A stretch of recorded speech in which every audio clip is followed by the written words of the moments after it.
Once again, right here, 1122 fives, right here, 1020s.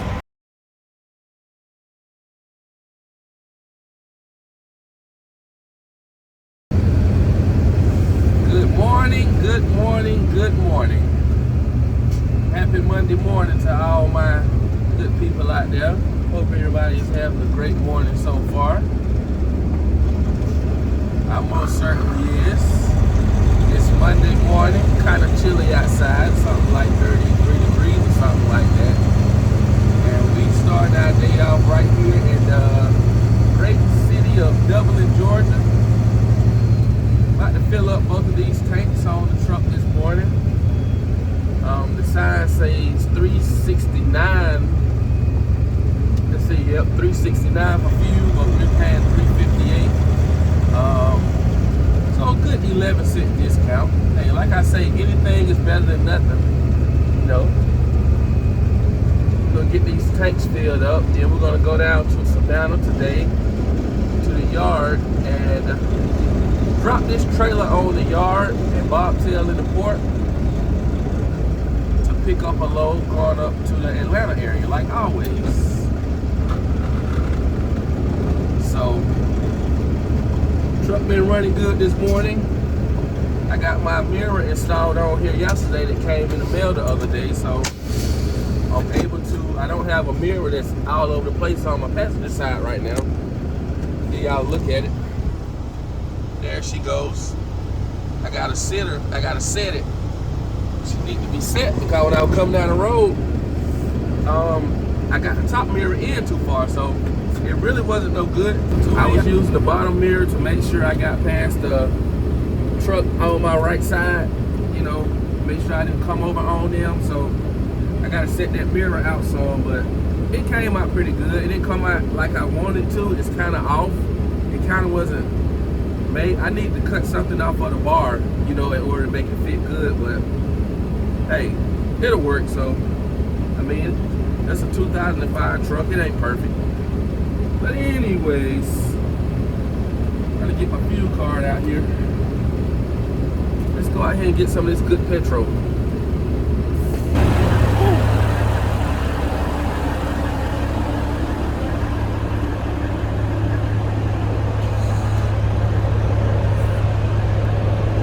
Fuel isn't cheap. Fuel isn't cheap by far. Let's walk around checking everything on the truck. But I just got through done fueling and show y'all how much I paid.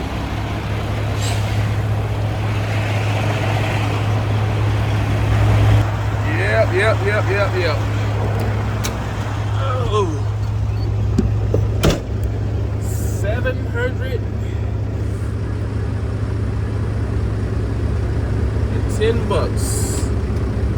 That is without the discount, of course. But it's high enough. I'm gonna pull forward.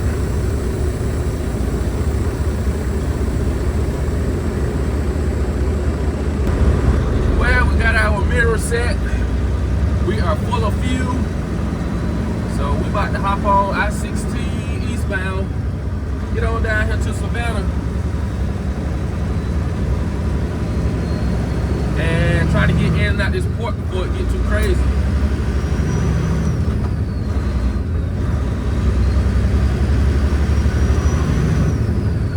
Get in and out this port before it gets too crazy on this morning. I kind of want some breakfast, but I may just stop and get a salad. Once I leave the port. I remember when I used to work at Budweiser, the guys in the break room used to clown me because I was the only person in there that could eat a Subway or a salad for breakfast. You know, it's just like, you know, eat vegetables for me give me energy. I don't want no breakfast sandwich. Well, I'm not saying I don't eat breakfast sandwiches. When I want breakfast sandwiches,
morning about 7:45, so I know they probably ain't really working by now.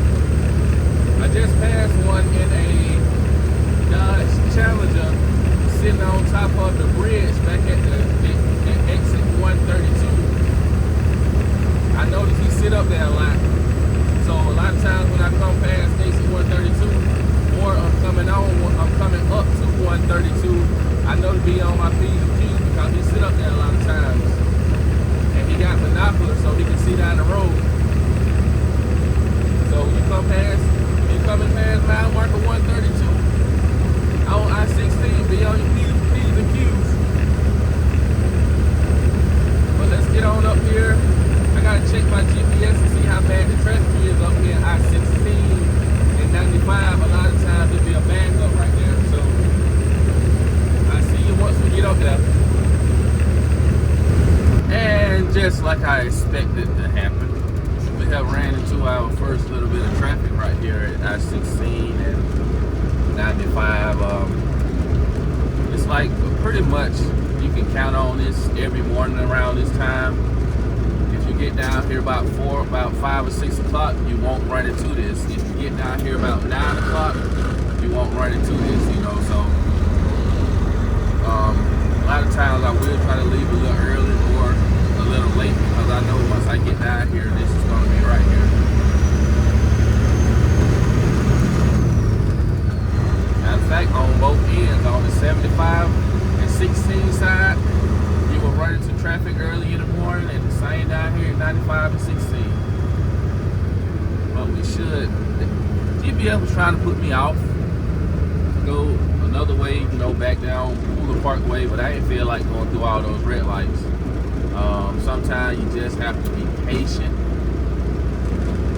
I think a lot of drivers need to learn being patient sometimes, you know. And it ain't. Even four-wheelers, you know, cars, because sometimes they just try to zoom around you. So we made it to the yard and dropped our trailer, and I was headed over to gate 8. But it's a train blocking the railroad track, blocking the railroad crossing. So I just made a turn and came over here to gate 4. And what I'm gonna do, I'm gonna look over here at this railroad crossing to see how far this train is. So here's a pretty good ways in. So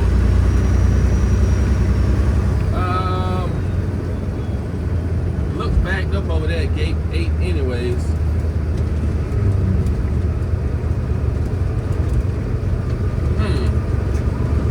So what I'm gonna do, I'm gonna come up here, I'm gonna go ahead and make this left turn and go over here to gate 8.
And the reason I want to come over here to gate 8 is gate 3 and gate 8 have bobtail only lanes in them. Gate 4 doesn't. So that's one of the reasons I want to get over here. And gate 3 a lot of times, I don't like going to gate 3 a lot because of that crossing, and because probably when they finish the highway over there, I'll start going over there. They are doing a major project over there at Gate 3 in order to ease congestion over there.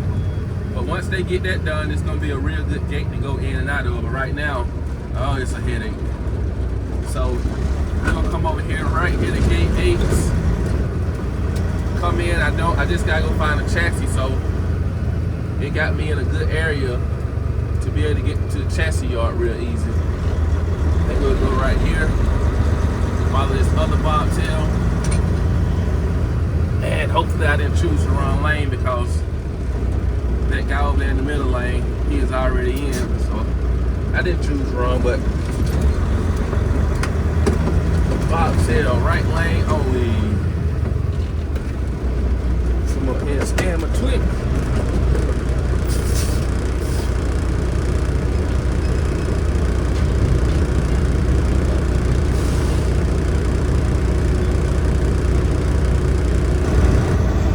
Look ahead, that is the train that was blocking the crossing over here at Gate 8. Like I said, I had came the other way, but once I seen the train blocking, it was just like, uh-oh, you might as well go around, buddy.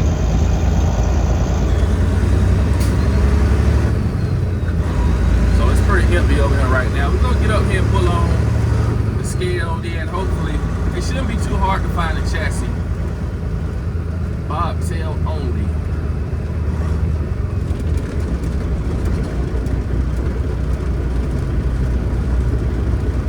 Pull up and get our ticket.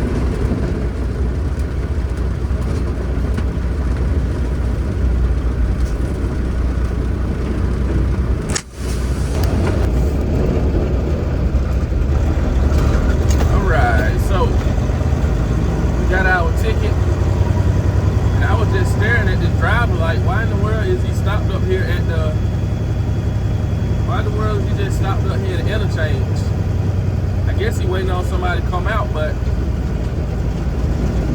as far as I know, I'm just supposed to ride on through. I gotta go to yards, to position 611. But first we gotta go over to the chassis yard.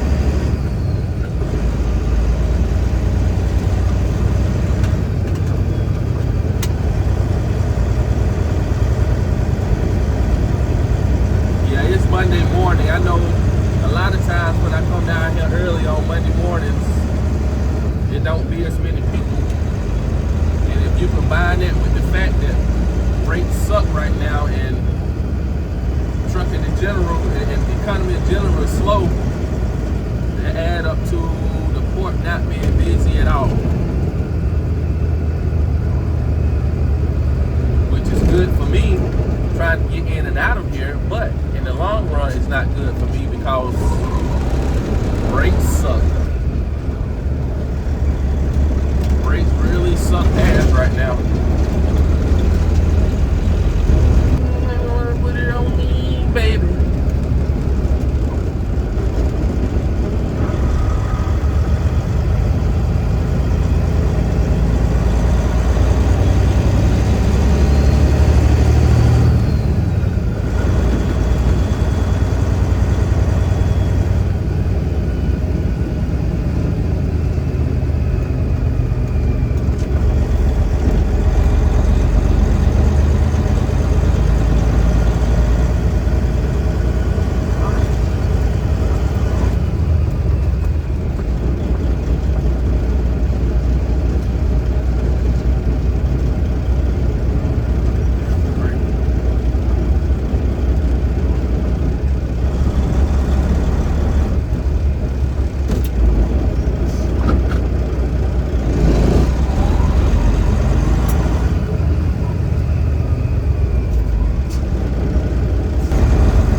pickup yard and just easily pick up a chassis. Man, I've seen times I had to wait 2 hours when everything was just booming like it was.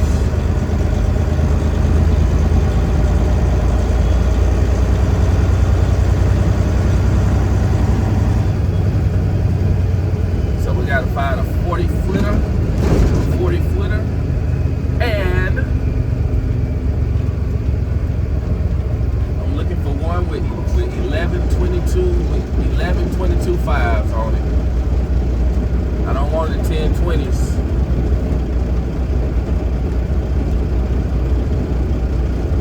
I don't want any 1020s.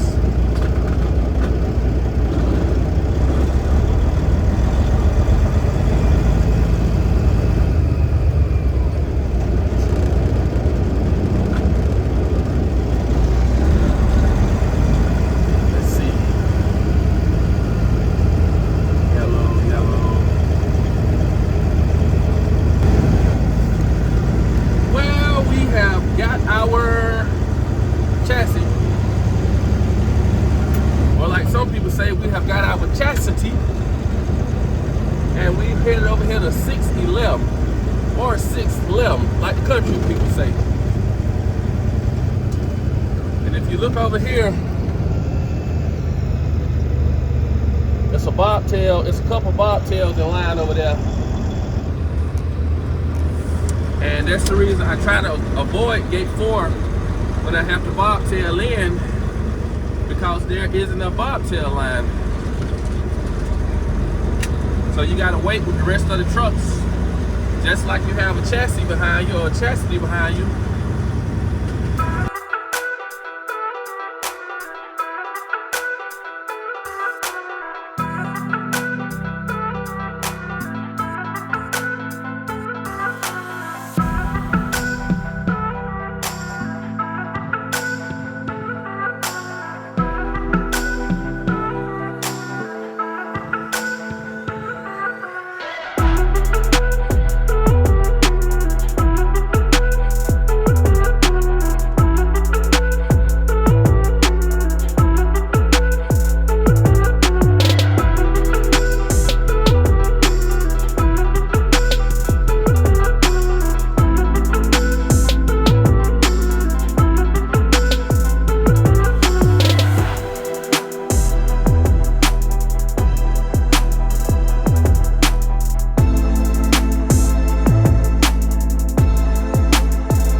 Okay, so our box is back here in what they call F1. So it starts with A, B, C, D, E, F. And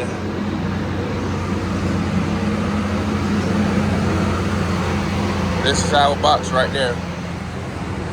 So it's in F1, if you can see.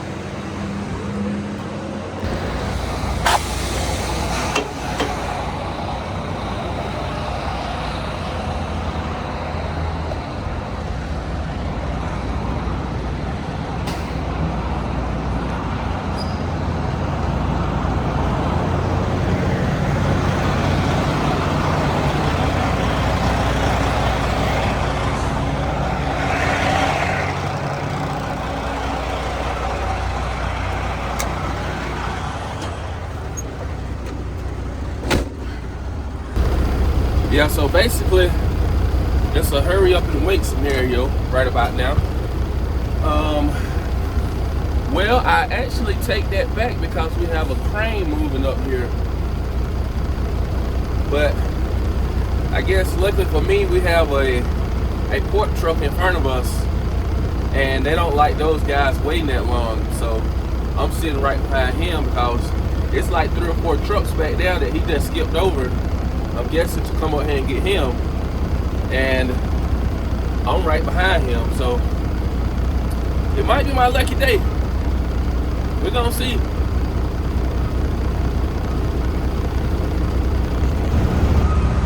Yeah, so here go the truck in front of us, and if you look in the mirror, there go the crane coming up beside me. And like I said, he passed over like 3 or 4 trucks back there. I'm guessing to come get him since he's a port truck. And I'm next in line, so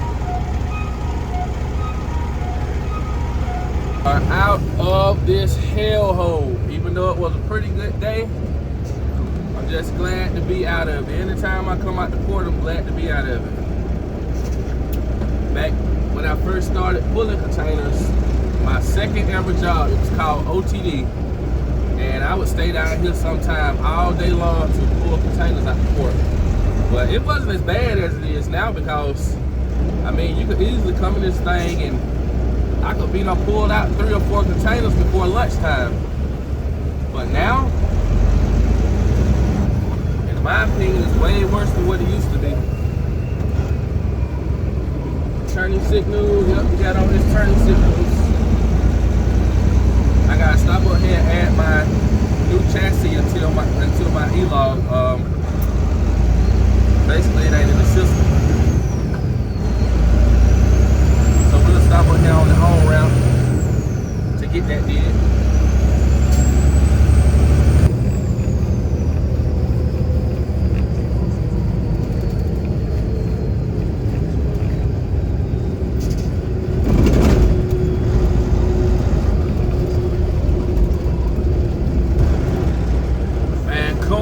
Tire is loaded today. Some of the trucks have headed out since I pulled up, but it's still a good amount of trucks up here, and the girl was just telling me how many trucks was coming in and out today. And these are dry vans, not containers, so I can imagine the workload that she have had, you know, with containers and also with these dry vans that's up here. So we're gonna head around here to the back. If we can squeeze in between these guys. I guess he's gonna get back in, so we will wait our turn before we pull up and see when we head around back and get us an empty. All right, so when I talk about 1020s and 1125s, basically I'm talking about these right here. These right here are 1122.5s, and whenever I pick up a chassis, that's the only thing I try to grab. In contrast, these are 1020s. As you can see, completely different from these over here. These are some of the normal tires you run on, like your normal dry vans right there, or even on your semi-truck. So whenever I pick up a chassis, I always try to leave these bad boys where they at, because these have gave me a lot of trouble. Once again, right here, 1122.5s, right here, 1020s. Try to leave them where they at. And he got a flatbed full of chassis over here. I guess he's taking them down to the port.